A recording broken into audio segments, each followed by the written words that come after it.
Good morning and welcome to a skill of the week.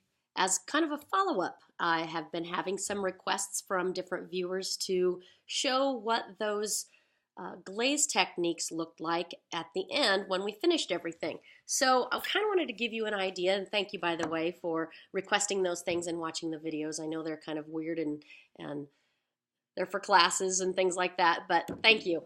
So the one that I dumped the glaze out onto the table and made some mistakes on, it actually turned out really nice. So the inside got glazed really nicely. I used that same glaze on the outside to do glaze trailing, and this was just like a sandstar glaze, so it's really matte. It doesn't have a shine to it, and then I put that shiny glaze over the top of it with a tube to make the designs on there. So it looked pretty good. And then I did the watercolor one, kind of make it look like watercolor. This was the one that I did a matte glaze. I think it was the white opal glaze. And then I had it already, let me see. No, I didn't fire it. I mixed up the underglaze with water to create this watercolor effect.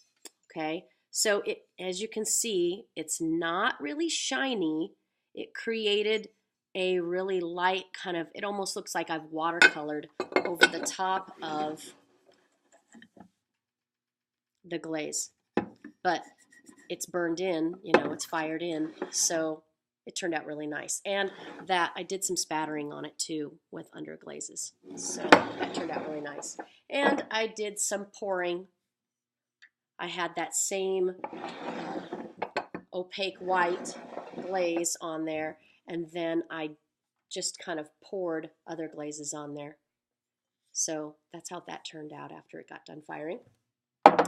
And I liked that watercolor technique so much that with one of the altered pots that I showed in the altered pots video, this was the one that I said I'm going to have to come back to this and create the twists and turns that I wanted to later because it was just too squishy. I just couldn't do much with it.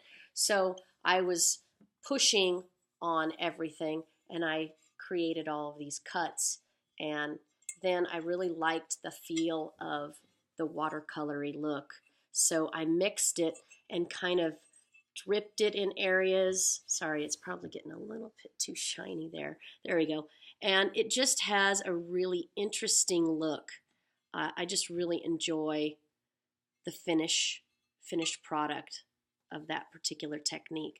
And some of it went inside, so it creates this kind of almost a veining effect. So that's one of my favorite things.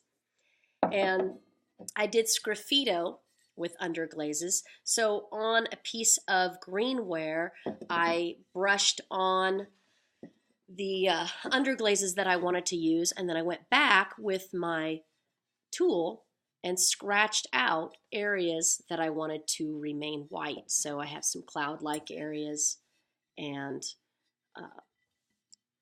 the areas on my bluffs where I wanted highlights and things like that. And then, of course, after it fired, I just covered it with a coat, well, 3 coats of clear glaze, and that's how you get that shiny effect too. So, oh, and I went around my sun with some sgraffito as well. So that turned out pretty nice. I liked that.